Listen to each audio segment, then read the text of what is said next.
नमस्कार। माउन्टेन समाचारमा स्वागत छ। म सचिता बुढाथोकी र मेरो साथमा हुनुहुन्छ सुजन चालिसे। सुरु गरौं प्रमुख समाचारहरूबाट।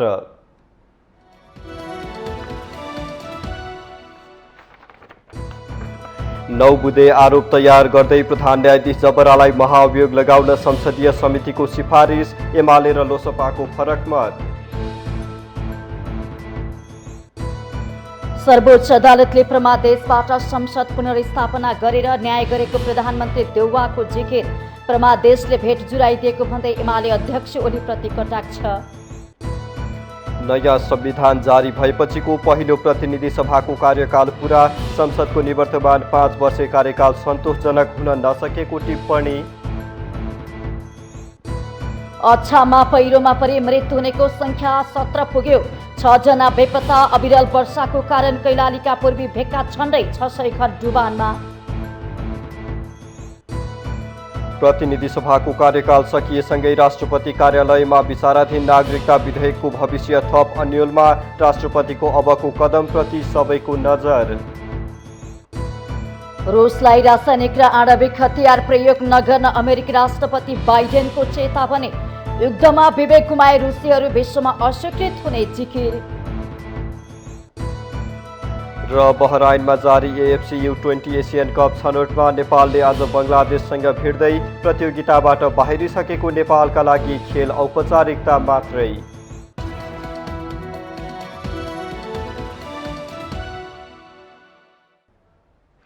अब समाचार विस्तारमा। प्रतिनिधि सभाको महाअभियोग सिफारिस समितिले प्रधान न्यायाधीश चोलेन्द्र शमशेर जबरालाई महाअभियोग लगाउन सिफारिस गरेको छ। 11 सदस्यीय समितिमा सत्तारूढ गठबन्धनमा आबद्ध दलका 6 सांसदले बहुमतका आधारमा प्रतिवेदन पारित गरेका हुन्। प्रतिवेदनमा जबराको निलम्बनको निरन्तरताको विषय पनि समावेश गरिएको छ।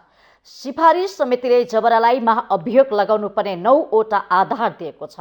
वादी नेपाल सरकार र प्रतिवादी रञ्जन कृष्ण कोइराला भएको कर्तव्य ज्यान मुद्दामा सजाय घटाई कानुनको गम्भीर उल्लङ्घन गरेको, संवैधानिक नियुक्ति सम्बन्धी मुद्दालाई सुनवाई प्रक्रियामा नलगे न्यायाधीशले पालना गर्नुपर्ने आचार संहिताको गम्भीर उल्लङ्घन गरेको आरोप लगाइएको छ। निष्पक्ष रूपमा कार्य सम्पादन गर्ने कार्यक्षमताको अभाव रहेको, सर्वोच्च अदालत भवन निर्माण सम्बन्धी ठेक्कामा अन्तर्राष्ट्रिय बोलपत्र आह्वान नगरी कानुनको गम्भीर उल्लङ्घन गरेको, संवैधानिक नियुक्ति सम्बन्धी बैठकमा निष्पक्ष भूमिका खेल्न नसकेको, कानुन व्यवसायी पक्ष लगायतका न्यायका उपभोक्ताले अदालतप्रति विश्वासी हुन नसक्ने वातावरण बनाएर न्यायपालिकाको स्वतन्त्रतामाथि प्रश्न चिन्ह खडा भएको समितिको ठहर छ। यसैगरी कृष्णमान विरुद्ध हंसमान सिंहको मुद्दा, प्रेरणा शाहको मुद्दा, बेरगन्जको सार्वजनिक पोखरी सम्बन्धी मुद्दा, क्यासिनोको सञ्चालन तथा राजस्व सम्बन्धी मुद्दा, एन्सलको कर छलेको मुद्दा लगायतमा कानुनको व्याख्यामा गम्भीर त्रुटि गरेको देखिएको, प्रधान न्यायाधीश नियुक्ति हुनु पूर्व भएको संसदीय सुनवाईमा गरेका प्रतिबद्धता पूरा गर्न नसकी, पदीय जिम्मेवारी र कर्तव्य पूरा गर्न नसकेको, न्याय प्रशासनको अन्तिम जिम्मेवारी लिने संवैधानिक व्यवस्था बमोजिम कर्तव्य पूरा गर्न नसकेको विषयलाई महाअभियोग लगाउनु पर्ने आधारको रूपमा उल्लेख गरेको छ। समितिले केही विषयमा थप अध्ययन अनुसन्धान अझै गर्नुपर्ने देखिएको, तर समय अभाव भएको भन्दै संविधानको धारा 101 को उपधारा 6 अनुसार यो विषय अर्को प्रतिनिधि सभा बैठकमा पेश गर्न सुझाव दिएको छ। यस्तै जबराले सर्वोच्च अदालतको भवन निर्माणमा अनियमितता गरेको, विभिन्न मुद्दामा लेनदेन गरी अकुत सम्पत्ति कमाएको भन्दै समितिले यी विषयमा थप अनुसन्धान अघि बढाउन अख्तियार दुरुपयोग अनुसन्धान आयोग र सम्पत्ति शुद्धिकरण अनुसन्धान विभागमा लेखी पठाउन सिफारिस गरेको छ। उता नेकपा एमाले र लोकतान्त्रिक समाजवादी पार्टीका गरी 5 सदस्यले भने फरक मत राखेका छन्। जबराबारे छानबिन नसकेकाले निर्णयमा पुग्ने आधार नभएको भन्दै 5 सांसदले लिखित रूपमै 8 बुँदे फरक मत राखेका हुन्।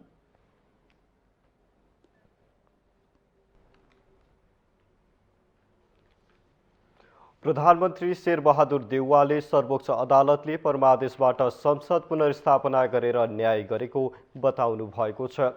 शनिबार प्रतिनिधि सभाको बैठकलाई सम्बोधन गर्दै प्रधानमन्त्री देउवाले सर्वोच्च अदालतको परमादेशबाट विघटित संसद पुनर्स्थापना भएकाले अदालतले न्याय गरेको बताउनु भएको हो। उहाँले प्रमुख प्रतिपक्षी दलका नेता केपी शर्मा ओलीतर्फ लक्षित गर्दै सरकार मात्रै होइन संसद पनि परमादेशबाट आएकोले सँगै काम गर्न पाइएको बताउनुभयो। परमादेश नभएको भए सत्ता र प्रतिपक्ष सँगै बसेर काम गर्न नपाइने भन्दै परमादेशले भेट गर्ने मौका दिएको देउवाले बताउनुभयो। सरकारले भन्नुहुनेछ अहिले मलाई थाहा छ यो संसदै परमादेशबाट आएको हो जहाँ उहाँहरू हामीसँगै काम गर्न पाइरहेका छौँ। त्यसकारण यो परमादेश नभएको भए उहाँहरू हामी सँगै बसेर काम गर्नै पाउँथेनौँ। धेरै ठुल्ठुला हामीहरू चाहिँ विधेयकहरू पास गर्न सक्दैनथ्यौँ। त्यसै कारण चाहिँ यो मैले भनेँ परमादेशले चाहिँ नि हामीलाई भेट गर्ने मौका दिएको छ। यसको लागि पनि चाहिँ नि न्यायालयले पनि न्याय गरेको मैले महसुस गरेको छु। त्यस्तै प्रमुख प्रतिपक्ष दल नेकपा एमालेका अध्यक्ष केपी शर्मा ओलीले निर्वाचन आयोगले आगामी निर्वाचनलाई निष्पक्ष, स्वतन्त्र र धाँधली रहित ढङ्गले सम्पन्न गराउने आफ्नो दायित्व पूरा गर्नुपर्ने बताउनु भएको छ। अध्यक्ष ओलीले निर्वाचनको यो बेला सत्ता पक्षबाट लतारिएर नचल्न पनि निर्वाचन आयोगलाई सजग गराउनुभयो। निर्वाचन प्रभावित हुने गरी निर्वाचन आयोगलाई हस्तक्षेप गर्ने कुनै पनि खालको काम नगर्न सरकारलाई उहाँले चेतावनी समेत दिनुभएको छ। सम्पन्न गरिनुपर्छ, यो निर्वाचन आयोगको कर्तव्य हो। निर्वाचन आयोगलाई म आग्रह गर्न चाहन्छु कि निर्वाचन आयोग सत्ता पक्षबाट लतारिएर नचलोस्, आफ्नो स्वतन्त्र हैसियत, स्वतन्त्र भूमिकालाई प्रभावकारी ढङ्गले अगाडि बढाओस्, म आग्रह गर्न चाहन्छु। सरकारलाई म भन्न चाहन्छु अब उपरान्त निर्वाचन सञ्चालन गर्ने काम निर्वाचन आयोगले गर्ने हो र सरकारको काम निर्वाचन आयोगलाई निर्वाचन सम्पन्न गर्न सहयोग पुर्याउने काम हो। त्यसैगरी नेकपा माओवादी केन्द्रका अध्यक्ष पुष्पकमल दाहालले प्रधान न्यायाधीश चोलेन्द्र शमशेर जबराको बयानले केपी ओली नेतृत्वको सरकारले अदालतलाई प्रभावमा पार्ने काम गरेको पुष्टि भएको दावी गर्नुभएको छ। उहाँले संसद पुनर्स्थापना जनताको भावना र पहल, बहुमत सांसदहरूको निर्णय, नागरिक समाजको पहल र संवैधानिक इजलासको बहुमतको कारणले सम्भव भएको दावी पनि गर्नुभयो। अध्यक्ष दाहालले संसद विघटन गर्ने ओलीलाई पुनर्स्थापनाको निर्णयलाई परमादेश भन्ने अधिकार नभएको बताउनुभयो। भावना, लोकतन्त्रको मान्यता विपरीत सरकारको नेतृत्व गर्ने दलभित्र बैठक बस्दा बस्दै त्यसबारे चर्चा पनि नगरिकन हठात संविधानको भावना विपरीत प्रतिनिधि सभा विघटन गर्ने काम प्रतिगमन नभएर के हो? अनि उहाँले कता कता तुलना गरिदिनु भयो। फेरि अहिले निर्वाचन गरेको पनि त्यसो भए प्रतिगमन हो त? यो तुलना गर्नेको पनि एउटा हद हुन्छ नि। यो हामी यहाँ सबै बसेका केही नै नबुझ्ने छन् भन्ठान्नु भए हो कि प्रतिपक्षी दलको नेताले? उहाँले आगामी निर्वाचनमा एमालेको अवस्थाबारे गत स्थानीय तह निर्वाचन, राष्ट्रिय सभा, नेपाल पत्रकार महासंघ र नेपाल बार एसोसिएसनको निर्वाचनले सन्देश दिइसकेको बताउनुभयो।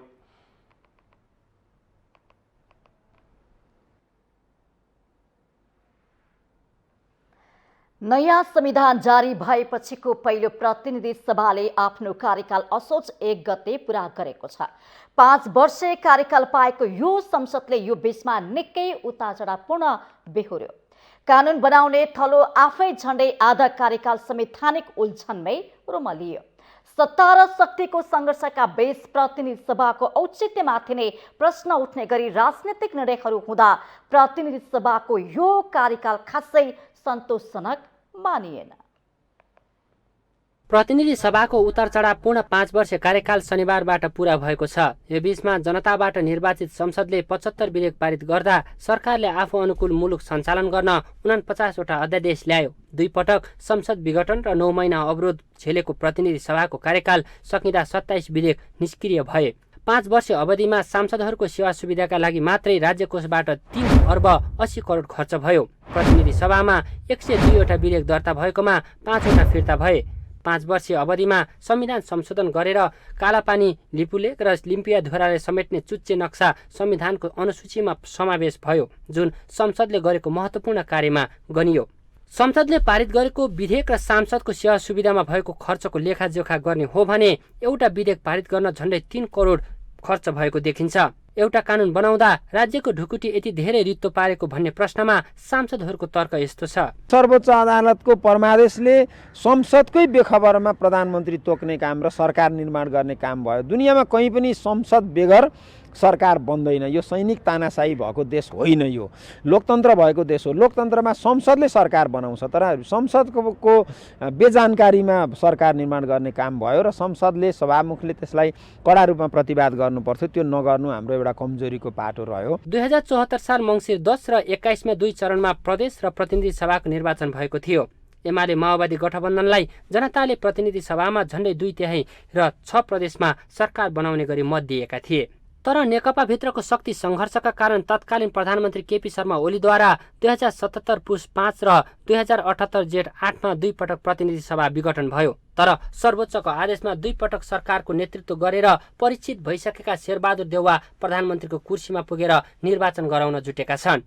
देउवा नेतृत्वको सरकारले एमाले फुटाउन सजिलो पारिदिन दल विभाजन सम्बन्धी अध्यादेश ल्यायो र एकै दिन 2 दल विभाजित भए। एमाले फुटेर माधव नेपालको नेतृत्वमा नेकपा एकीकृत समाजवादी गठन भयो भने जसपाबाट महन्त ठाकुर पक्ष अलग्गिएर लोसपा बन्यो। 5 दलीय गठबन्धन सरकारले आम जनताको चासो र आवश्यकतामा भन्दा पनि आफ्नै कुर्सी बचाउने बाहेक खासै काम गर्न सकेन, जुन उनीहरू स्वीकार्न भने चाहँदैनन्। हामीले चाहिँ धेरै समयहरूमा चाहिँ दलहरूको बिचमा विभिन्न प्रकारको विवादहरू समाधान गर्न र 2 पटक चाहिँ विघटनकै कुरा लिएर चाहिँ जनतामा जानुपर्ने यस्तो किसिमको कुराहरूमा हामीले समय व्यतीत गर्नु पर्यो।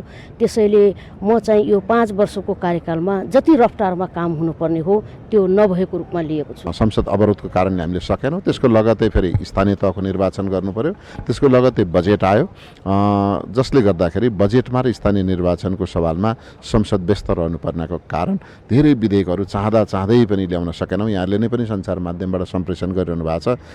धेरै विधेयकहरू, दर्जनौं विधेयकहरू थातिरहेका छन्। हामीले चाहँदै नसकेको हो। प्रतिनिधि सभा आफ्नो कार्यकालको अन्तिमतिर आइपुग्दा अर्थमन्त्री जनार्दन शर्माले अनाधिकृत व्यक्ति मार्फत बजेटमा गरेको करका दर हेरफेर र प्रधान न्यायाधीश चोलेन्द्र शमशेर जबरा विरुद्धको महाभियोगले संसदको गरिमामाथि नै झनै ठूलो प्रश्न उब्जाइदिएको छ। संसदीय छानबिन समिति बनाएर अर्थमन्त्रीमाथि चोख्याएर फेरि कुर्सी थमाउँदा संसद झन आलोचित बन्यो। प्रधान न्यायाधीशमाथि महाभियोग दर्ता भएको 6 महिनापछि मात्रै छलफलमा ल्याएको घटनाले पनि संसद दाउपेचको शिकार भएको प्रश्न देखिएको छ। माउन्टेन टेलिभिजन एचडीका लागि क्यामेरामा विक्रम श्रेष्ठका साथमा बटुक राजगिरीको रिपोर्ट। अछाममा शुक्रबारदेखिको अविरल वर्षासँगै गएको पहिरोमा पुरिएर मृत्यु हुनेको संख्या 17 पुगेको छ। कमल बजार नगरपालिका, तुर्माखाद र ढकारी गाउँपालिकाका विभिन्न स्थानमा गएको पहिरोमा पुरिएका 17 जनाको शव फेला परेको अछाम प्रहरीले जनाएको छ। पहिरोमा पुरिएर 6 जना अझै बेपत्ता छन् भने 11 जनाको घाइते अवस्थामा उद्धार गरिएको छ। तुर्माखाद गाउँपालिका वडा नम्बर 5 काँडाचौर, कमल बजार नगरपालिका 6 ठाँटी खाद, ढकारी गाउँपालिका 6 सिमानेमा पहिरो गएको हो। अहिले सबै क्षेत्रमा प्रहरी र स्थानीयको सहयोगमा उद्धार टोली खटिएको छ। मानव क्षति र बेपत्ता भएको जानकारी सङ्कलन भइरहेको बताइएको छ। 4 दिनदेखि निरन्तर आएको वर्षाले गर्दा सबै बाटो अवरुद्ध भएका कारण घटनास्थल पुग्न कठिन भएको प्रहरीले बताएको छ।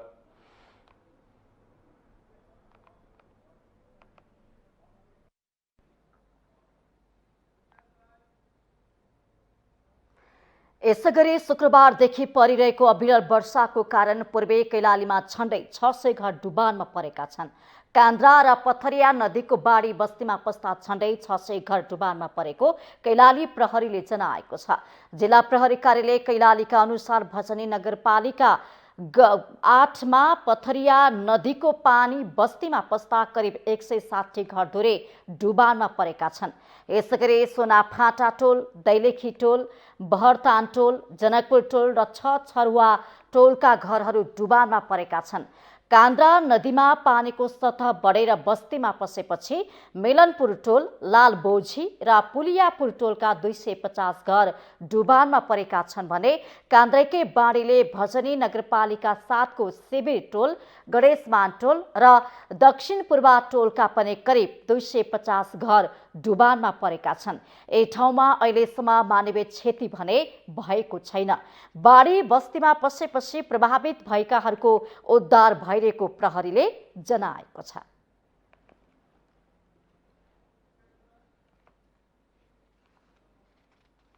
प्रतिनिधि सभाको कार्यकाल सकिए लगतै राष्ट्रपति कार्यालयमा विचाराधीन नागरिकता पहिलो संशोधन विधेयक 2079 को भविष्य थप अन्योलमा परेको छ। विधेयकलाई लिएर राष्ट्रपति र सरकारबीच सम्बन्ध चिसिरहँदा संसदकै कार्यकाल सकिएपछि अब राष्ट्रपतिको कदम के हुन्छ भन्ने चासो उत्कर्षमा पुगेको छ। प्रतिनिधि सभाको कार्यकाल सकिए लगत्तै राष्ट्रपति कार्यालयमा विचाराधीन नागरिकता विधेयकले तरङ्ग पैदा गरेको छ। राष्ट्रपतिले 15 बुँदे सुझावसहित फिर्ता पठाएको विधेयक प्रतिनिधि सभा र राष्ट्रिय सभाबाट हुबहु पारित भई पुनः राष्ट्रपति समक्ष पुगेको 11 दिन बितिसक्दा समेत प्रमाणीकरण नहुँदा कतै विधेयक अलपत्र पर्ने त होइन भन्ने आशंका मडारिएको छ। विधेयक राष्ट्रपति समक्ष पुगेको अवस्थामा संसदको कार्यकाल सकिँदा अन्तर्राष्ट्रिय स्तरमा दुई किसिमका अभ्यास प्रचलनमा छन्।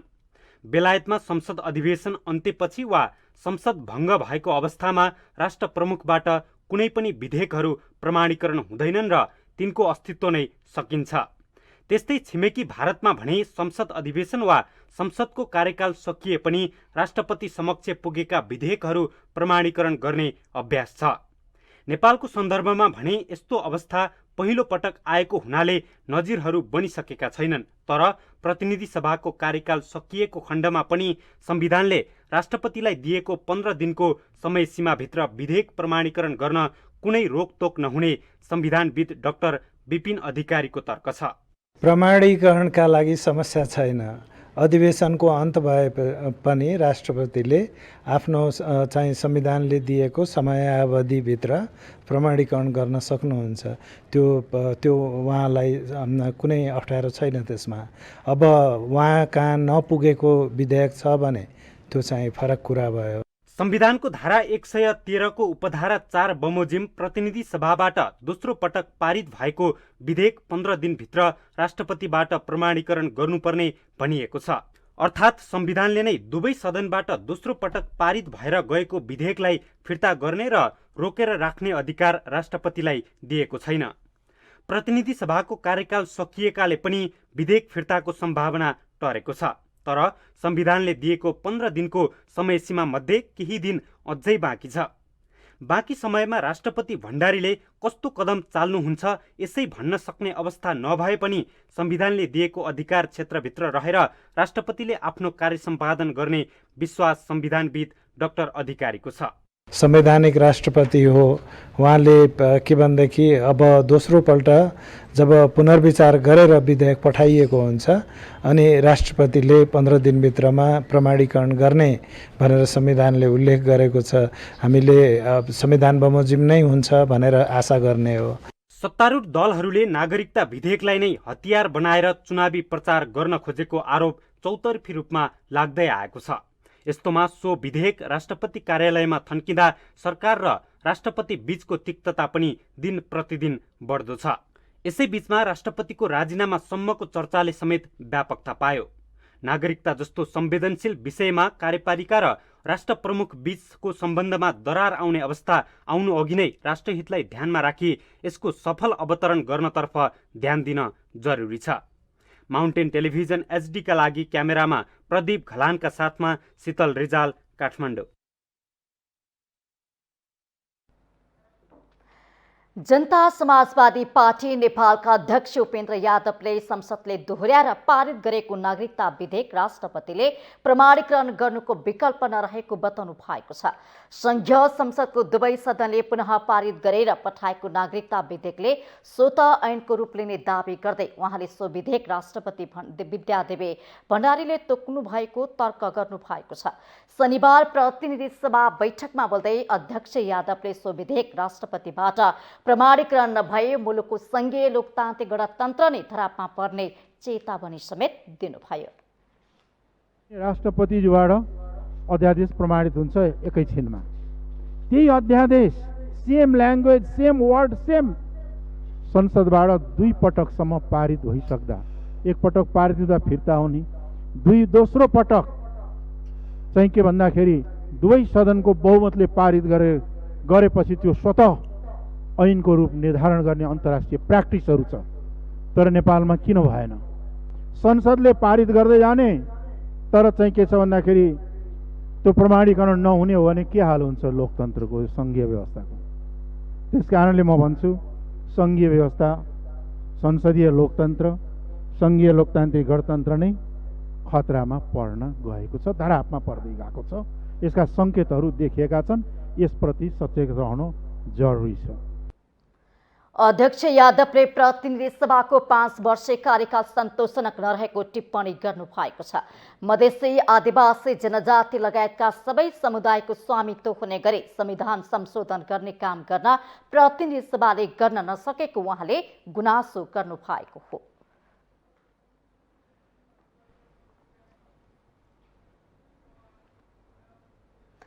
माउन्टेन समाचारमा पालो भएको छ ब्रेकको।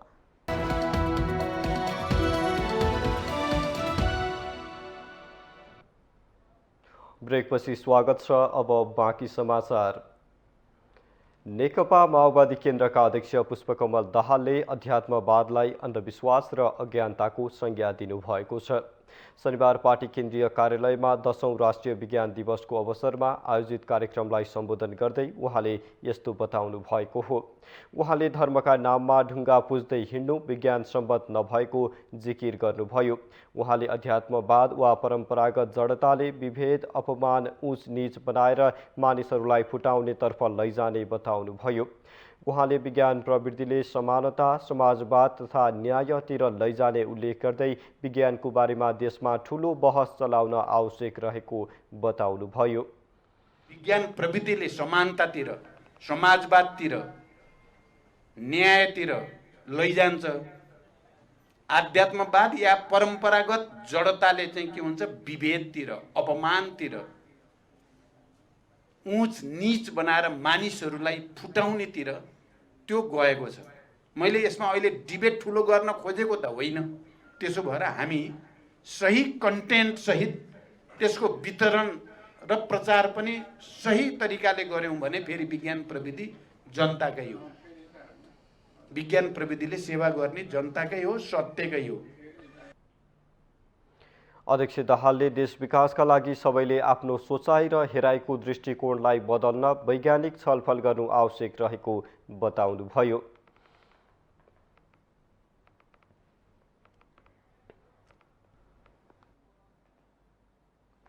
नेकपा एमालेका अध्यक्ष केपी शर्मा ओलीले गठबन्धन सरकारले देशलाई ओह्रालो गतिमा लगेको आरोप लगाउनु भएको छ। शनिबार काठमाडौँको बसन्तपुरमा संविधान दिवसको उपलक्ष्यमा आयोजित युवा सँगसँगै पदयात्रा कार्यक्रमलाई सम्बोधन गर्दै उहाँले यस्तो आरोप लगाउनु भएको हो। अहिले देश अप्ठ्यारो स्थितिबाट ओह्रालो लागिरहेको भन्दै अध्यक्ष ओलीले गठबन्धनले ओह्रालो गतिमा लगेको देशलाई रोकेर देशलाई अघि बढाउन आवश्यक रहेको जिकिर गर्नु भएको छ। त्यसको लागि राजनीतिक लोकतान्त्रिक अभ्यास, संविधान कार्यान्वयन, शान्ति सुव्यवस्था, भ्रष्टाचार नियन्त्रण, सुशासन, चौतर्फी विकासको अभ्यासको अभियानलाई अघि बढाउनु पर्नेमा जोड दिनु भएको छ। यसको फैसला आगामी मङ्सिर 4 गते हुने प्रदेश प्रतिनिधि सभाले गर्ने उल्लेख गर्दै उहाँले लोकतन्त्र, राष्ट्रियता, राष्ट्रिय अखण्डताको पक्षमा नेपाल नेपालीले नै चलाउने हो भन्ने अभियानको साथ अघि बढ्न आग्रह समेत गर्नुभयो। हार्न हुँदैन, राष्ट्रियता हार्न हुँदैन, विकासको अभियान हार्न हुँदैन, भ्रष्टाचार विरोधी अभियान हार्न हुँदैन, सुशासनको हाम्रो प्रयास हार्न हुँदैन।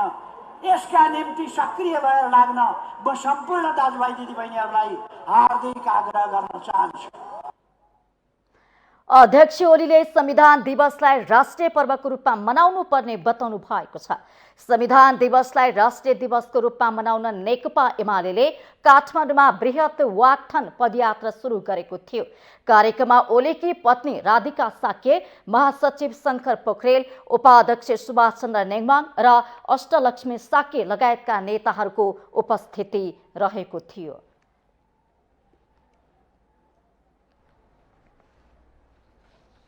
सभामुख अग्निप्रसाद सापकोटाले सर्वोच्च अदालतले कानुनको कार्यान्वयन गरे नगरेको निगरानी गर्ने दायित्व सांसदहरूको भएको बताउनु भएको छ। शनिबार प्रतिनिधि सभा अन्तर्गतको विकास तथा प्रवृद्धि समितिले प्रकाशन गरेको प्रतिनिधि सभा विकास तथा प्रवृद्धि समितिको 5 वर्ष विषयक पुस्तकको विमोचन गर्दै सभामुख सापकोटाले सांसदहरूको जिम्मेवारी गुणस्तरीय कानुन निर्माण गर्नु भएको बताउनुभयो। उहाँले सांसदहरूले निर्माण गरेका कानुनको सर्वोच्च अदालतले ठिकसँग कार्यान्वयन गरे नगरेको सम्बन्धमा निगरानी गर्ने दायित्व पनि सांसदहरूकै भएको बताउनुभयो।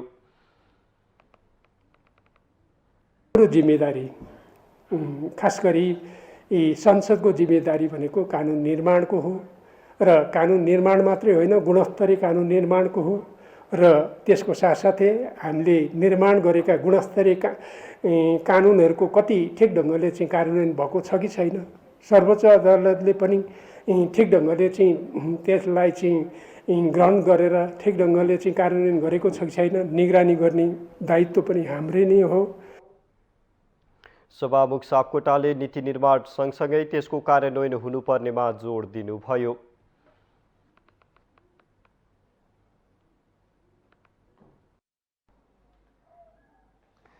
यस वर्षको दशैंको लागि शनिबारदेखि सार्वजनिक सवारीको अग्रिम टिकट बुकिङ खुलेको छ। यातायात व्यवस्था विभागका अनुसार शनिबारदेखि टिकट बुकिङ खुला गरिएको हो। यस पटकको दशैंको लागि 27 असार 2079 मा तोकिएको भाडा दर अनुसार यात्रुले टिकट काट्ने सुविधा पाउनेछन्। बढी भाडालेमा ट्राफिक प्रहरी, यातायात व्यवस्था विभाग र नागरिक सहायता कक्षमा सम्पर्क गर्न सकिने विभागले बताएको छ। यातायात व्यवसायीहरूले अग्रिम टिकट बुकिङ गर्दा सकभर अनलाइन बुकिङ गर्ने व्यवस्था मिलाउने सहमति गरेका छन्। अनलाइन टिकट बुकिङ गर्ने यात्रुलाई यातायात व्यवसायीहरूले छुट वा सहुलियत समेत प्रदान गर्ने सहमति भएको छ। अग्रिम टिकट बुकिङ तथा उपत्यकाबाट बाहिरिने र उपत्यकामा भित्रिने यात्रुवाहक सवारी साधनको यातायात व्यवस्था विभाग, ट्राफिक प्रहरी, उपभोक्ता मञ्च, व्यवसायी र मजदुरहरूसँग सहकारी गरी प्रभावकारी अनुगमन गरिने विभागले जनाएको छ। आवश्यक सवारी साधनहरूको व्यवस्था यातायात व्यवसायीले गर्ने र यातायात आवागमनमा सहज बनाउन खाद्यान्न लगायतका अत्यावश्यक वस्तुहरूको ढुवानी गर्ने बाहेक ट्रेलर लगायतका ठूला सवारी साधनहरू 15 असोजदेखि 22 गतेसम्म नारायणगढदेखि काठमाडौँसम्म सञ्चालन गर्न रोक लगाउने निर्णय पनि भएको छ। यात्रुवाहक सवारी साधनलाई घटस्थापनादेखि पूर्णिमासम्म नेपालभर लागू हुने गरी रोड परमिट खुला गर्ने निर्णय पनि भएको छ।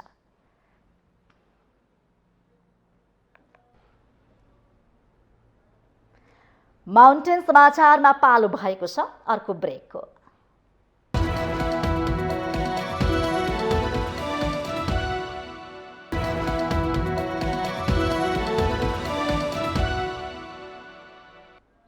ब्रेकपछि पुनः स्वागत छ। अब बाँकी समाचार। प्रधानमन्त्री शेरबहादुर देउवाले परम्परागत ज्ञान सिपलाई समय अनुकूल परिमार्जन र स्तरोन्नति गर्नु आवश्यक रहेको बताउनु भएको छ। शनिबार काठमाडौँमा भएको 10औं राष्ट्रिय विज्ञान दिवसका अवसरमा आयोजित कार्यक्रमलाई सम्बोधन गर्दै उहाँले यस्तो बताउनु भएको हो। प्रधानमन्त्री देउवाले सरकार विज्ञान र प्रविधि क्षेत्रको विकासका लागि प्रयत्नरत रहेको बताउनुभयो। उहाँले विज्ञान र प्रविधि क्षेत्रको विकासका लागि लगानी वृद्धि गरी प्राज्ञ वैज्ञानिक विद्यार्थी र अनुसन्धानकर्तालाई राष्ट्रको समग्र विकासमा लागि पर्ने व्यवस्था मिलाउन सरकार प्रतिबद्ध रहेको बताउनुभयो।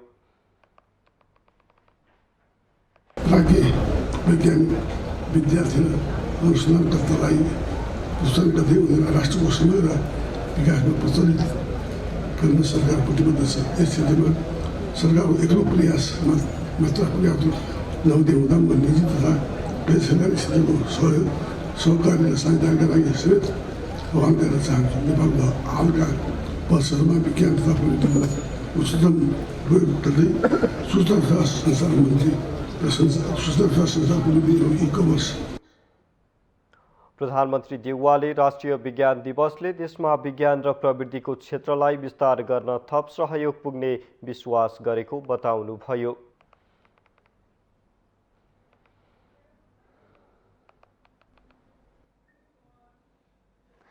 सत्ता साझेदार नेकपा एकीकृत समाजवादीका सम्मानित नेता जननाथ खनालले गठबन्धनको राजनीतिप्रति नकारात्मक हुनुपर्ने अवस्था नरहेको टिप्पणी गर्नु भएको छ।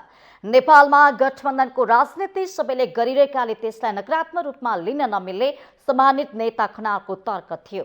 शनिबार प्रतिनिधि सभा बैठकमा बोल्दै उहाँले नेपालको हरेक राजनीतिक परिवर्तन गठबन्धनबाटै सम्भव भएको पनि जिकिर गर्नुभयो।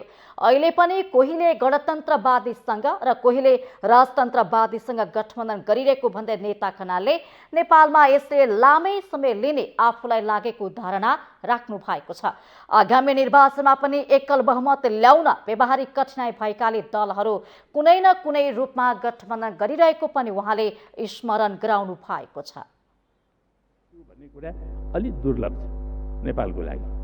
हामीले जुन खालको संविधान बनाएका छौँ, हाम्रो आकाङ्क्षा चाहिँ छन्। हेर्नुहोस्, हामी बहुमत ल्याउँछौँ भन्ने आकाङ्क्षा चाहिँ हामीसँग छ, तर त्यो आकाङ्क्षाले मात्रै काम गर्दैन।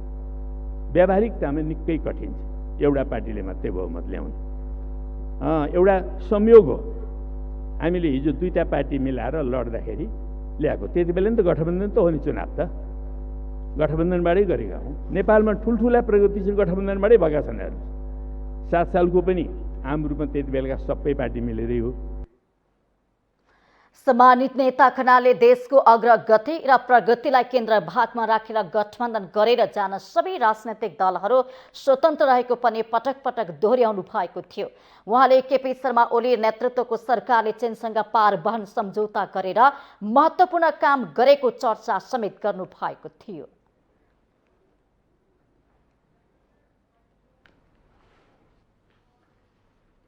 राष्ट्रिय सभाका अध्यक्ष गणेश प्रसाद तिमिल सिन्हाले स्वतन्त्र उम्मेदवारले जित हासिल गरे पनि काम गर्न नसक्ने दावी गर्नुभएको छ।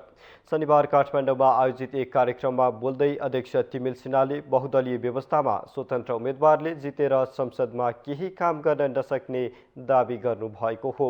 उहाँले स्वतन्त्र उम्मेदवारले संसदमा बोलेर अलिकति चेतना जगाउन सके पनि आम रूपमा कुनै परिवर्तन ल्याउन नसक्ने बताउनुभयो। उहाँले आफू राष्ट्रिय सभा अध्यक्ष भएर पनि नियम कानुनको सीमाका कारण आम रूपमा परिवर्तन ल्याउन नसकेको भन्दै स्वतन्त्र सांसदले झनै नसक्ने बताउनुभयो। त्यहाँ बहुमत अलमत निर्णय प्रक्रिया त चाहिन्छ, तर त्यो चल्छ। तर प्रदेश सरकार बन्न, किनकि त्यहाँ त सरकार बनाएर चेन्ज ल्याउने एउटा सांसदले मात्रै अलिकति चेतना जगाउन सक्छ, तर उसले आम रूपमा चेन्ज ल्याउन सक्दैन। म राष्ट्रिय सभाको अध्यक्षले सकेका छैन, सांसदले कहाँ सक्नुहुन्छ? मेरो पनि सीमा छ नि, भन्न त बाहिर भन्न सकिन्छ। देशको 5 जना बिग 5 भन्छ, राष्ट्रिय सभा अध्यक्ष सामान्य अध्यक्ष सक्दिनँ भन्छ, लाचार कुरा गर्छ, छोडे के हुन्छ भन्न सकिन्छ। तर त्यो भित्र मेरो सीमा छ नि, त्यो सीमामा मैले सचेत गराउने भन्ने कुरा हो। तर कार्यकारी अधिकार सहितको नभएको ठाउँहरूले गर्ने ठाउँ कम हुन्छ काम गर्ने कुराहरू।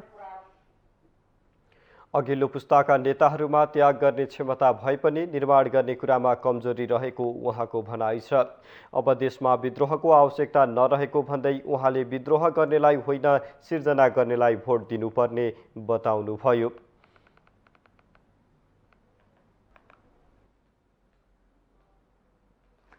नागरिकता विधेयकलाई छिटोभन्दा छिटो प्रमाणीकरण गर्न माग गर्दै नागरिकता विहीन सङ्घर्ष समितिले धरना दिएको छ। राष्ट्रपति विद्यादेवी भण्डारीले नागरिकता विधेयक शीघ्र प्रमाणीकरण गर्नुपर्ने माग गर्दै शनिबार नागरिकता विहीन सङ्घर्ष समितिले माइतीघर मण्डलामा धरना दिएको हो। नागरिकता विधेयक संसदको दुवै सदनबाट पारित भएर प्रमाणीकरणको लागि राष्ट्रपति भण्डारी समक्ष पुगिसकेको भए पनि उहाँले हालसम्म प्रमाणीकरण भने गर्नुभएको छैन। सङ्घर्ष समितिका अध्यक्ष इन्द्रजित साफीले आफूहरू नेपाली नागरिकता विहीन हुँदा अनेकौं शास्ति बेहोर्नु परेको बताउनु भएको छ। उहाँले आफूहरू नेपाली नागरिक बुवा आमाका सन्तान र नेपाली आमाको सन्तानलाई नागरिकता दिनुपर्ने माग गर्दै आन्दोलित भइरहे पनि हालसम्म मागको सम्बोधन नभएको गुनासो गर्नुभयो। यो तपाईको चाहिँ हामीमाथि गरिएको एउटा चरम विभेद हो। यो विभेद आफ्नै देशका जनताहरूमाथि जुन गरिएको छ यो सरासर अन्याय गरेको छ। कसैको जिन्दगीसँग खेलबाड गर्ने कसैको अधिकार छैन। जसरी नेपाल सरकारले जुन वास्तविक नेपाली नागरिकसँग जुन जिन्दगी खेलबाड गर्ने किसिमको जुन कार्य भइरहेको छ यो चाहिँ तत्काल चाहिँ तपाईको यो समाधान हुनुपर्छ। धरनामा सहभागीहरूले आफूहरूको भविष्यमाथि खेलबाड नगर्न सरकारसँग आग्रह गरेका छन्।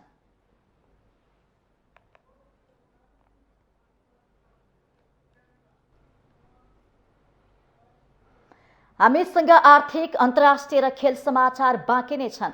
माउन्टेन समाचारमा पालो भएको छ छोटो ब्रेकको।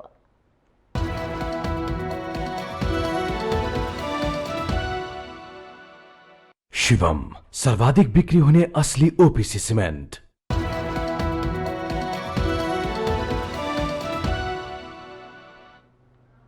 छोटो ब्रेकपछि पुनः स्वागत छ। अब पालो आर्थिक समाचारको। आर्थिक समाचारको साथमा मेरो देश मेरो जगदम्बा सिमेन्ट, गुणस्तरको नयाँ स्तर Riddhi Siddhi cement. Jagadamba super sign तथा ग्याल्वा प्लस जस्ता पाता जीवनभरको भरोसा। सर्वोत्तम सिमेन्ट, सर्वोत्तम मजबुती।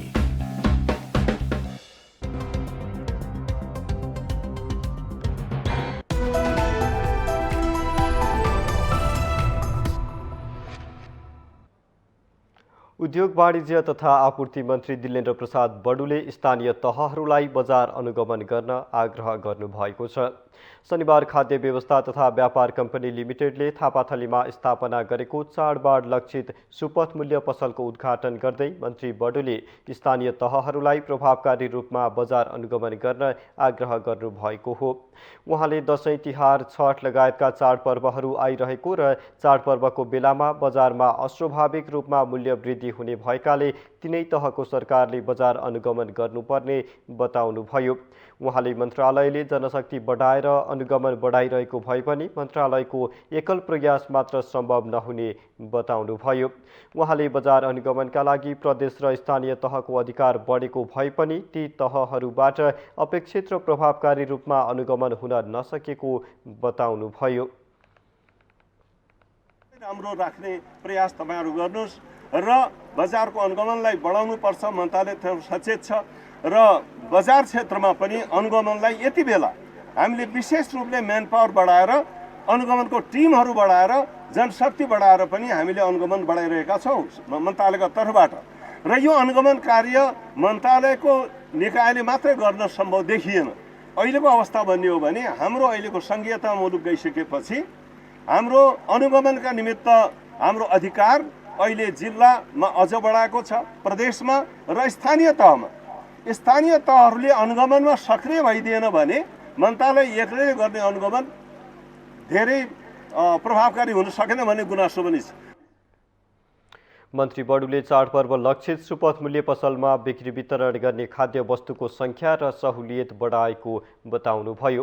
खाद्य व्यवस्था तथा व्यापार कम्पनी लिमिटेडले 41 जिल्लाका 45 वटा शाखाहरूमा एकैपटक सुपथ मूल्य पसल उद्घाटन भएर सञ्चालनमा आएको जनाएको छ।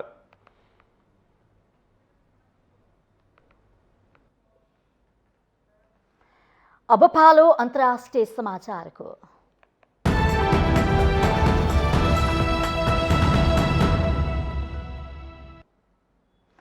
अमेरिकी राष्ट्रपति जो बाइडेनले आफ्ना रुसी समकक्षी भ्लादिमिर पुटिनलाई युक्रेनमा रासायनिक वा सामरिक आणविक हतियार प्रयोग नगर्न चेतावनी दिनुभएको छ।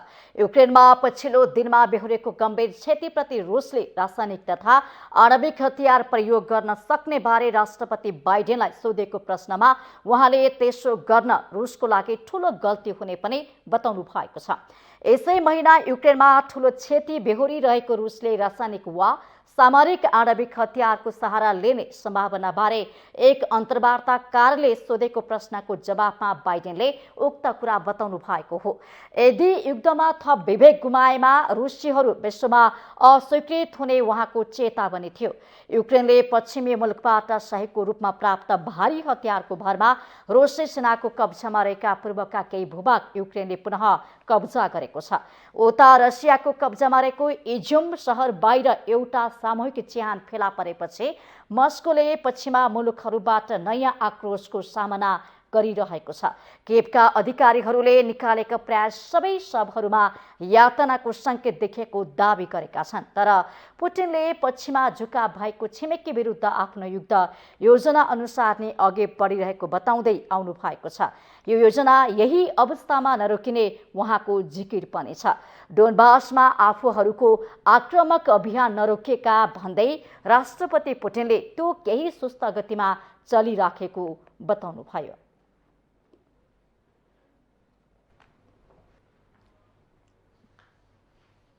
अब पालो खेल समाचारको।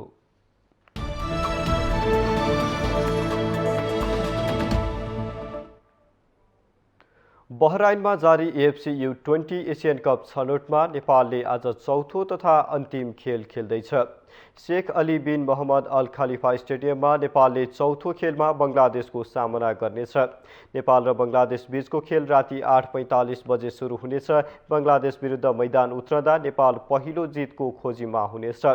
नेपालले लगातार 3 खेलमा हार बेहोरिसकेको छ। पहिलो खेलमा नेपाल भुटानसँग 2-0ले पराजित भएको थियो। दोस्रो खेलमा नेपालले कतारसँग 3-1 गोल अन्तरको हार बेहोरेको थियो। त्यसैगरी नेपाल तेस्रो खेलमा आयोजक बहराइनसँग 6-0 गोल अन्तरले पराजित भएको थियो। समूह बीमा रहेको नेपाल अङ्कविहीन रहँदै समूहको पुछारमा रहेको छ। नेपाल प्रतियोगिताबाट बाहिरिसकेको छ, तर नेपाल अन्तिम खेलमा जित निकाल्दै प्रतियोगिताको सुखद अन्त्य गर्न चाहन्छ।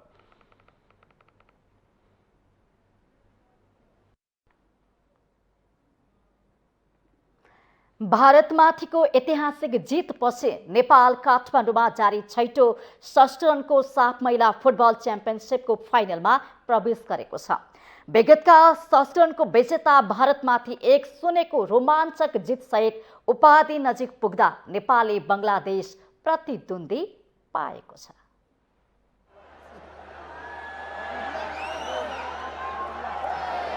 काठमाडौँमा जारी साफ महिला फुटबल च्याम्पियनसिपमा शुक्रबार चिर प्रतिद्वन्दी भारतलाई हराउँदै नेपाल फाइनलमा प्रवेश गरेको छ।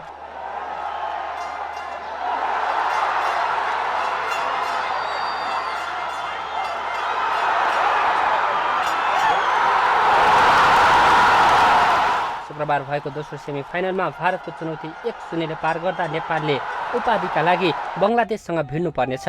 बङ्गलादेशले पहिलो सेमिफाइनलमा भुटानमाथि 8-0 फराकिलो जित निकालेर फाइनल प्रवेश गर्दा छैटौं संस्करणको उपाधि नयाँ टोलीले उचाल्ने निश्चित बनेको छ। यसअघिका सबै संस्करणमा भारत विजयी बनेको थियो। बङ्गलादेश दोस्रो पटक साफ महिला फुटबलको फाइनलमा प्रवेश गर्दा नेपाल भने 5औं पटक उपाधिका लागि भिड्न लागेको हो। 2016मा सेमिफाइनलबाटै बाहिरेको नेपाल अन्य संस्करणमा भने उपविजेतामा सीमित हुँदै आएको छ। सोमबारको खेलमा नेपाली टोली घरेलु भूमिमा उपाधि उचाल्ने लक्ष्यमा हुनेछ। नेपाली टोलीका केही अनुभवी र राम्रा खेलाडीमा डेङ्गीका समस्या देखिएपछि उपाधि भिडन्त सजिलो भने पक्का हुने छैन। अस्वस्थताका कारण पछिल्ला 2 खेल गुमाइसकेकी नेपाली टोलीकी अनुभवी खेलाडी सावित्र भण्डारीले फाइनल खेल खेल्न सक्ने या नसक्ने अझै अन्योलमै छ। त्यसमाथि बङ्गलादेशले जारी प्रतियोगितामा गरेको उत्कृष्ट प्रदर्शनले भिडन्त कठिन हुने पक्का छ। बङ्गलादेशले समूह चरणमा मालदिभ्समाथि 3-0, पाकिस्तानमाथि 6-0 र भारतमाथि 3-0 को जित निकालेको थियो। त्यस्तै सेमिफाइनलमा भुटानमाथि 8-0 फराकिलो जित दर्ता गरेको थियो। यता बङ्गलादेशसँग भेट पक्का गरेको नेपालले पहिलो खेलमा भुटान विरुद्ध 4-0, दोस्रो खेलमा श्रीलङ्का विरुद्ध 6-0 र सेमिफाइनलमा भारत विरुद्ध 1-0 को जित निकालेको थियो। घरेलु मैदानमा नेपालले सोमबार उपाधिका लागि प्रतिस्पर्धा गर्दा दोस्रो अवसर हुनेछ। यसअघि विराटनगरमा भएको फाइनलमा नेपाल भारतसँग 3-1 गोल अन्तरले पराजित भएको थियो। माउन्टेन समाचारमा पालो भएको छ छोटो ब्रेकको।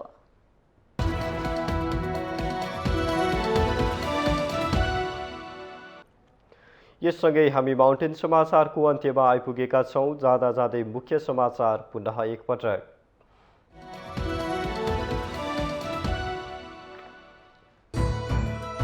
नौ बुँदे आरोप तयार गर्दै प्रधान न्यायाधीश जबरालाई महाभियोग लगाउन संसदीय समितिको सिफारिस, एमाले र लोसपाको फरक मत। सर्वोच्च अदालतले प्रमादेशबाट संसद पुनर्स्थापना गरेर न्याय गरेको प्रधानमन्त्री देउवाको जिकिर, प्रमादेशले भेट जुराइदिएको भन्दै एमाले अध्यक्ष ओलीप्रति कटाक्ष।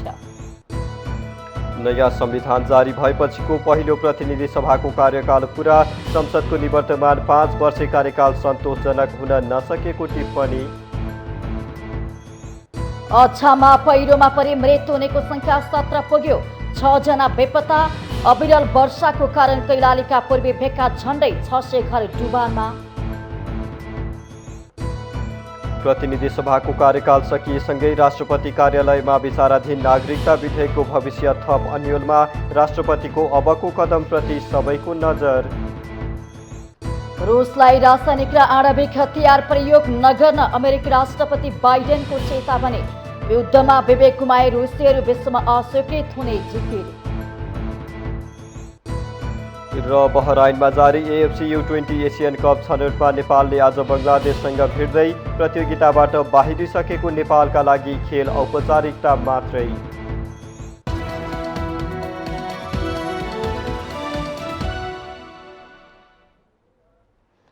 माउन्टेन समाचार अहिलेलाई सकियो। सत्य, तथ्य र निष्पक्ष समाचारको लागि माउन्टेन टेलिभिजन HD हेर्दै रहनुहोला।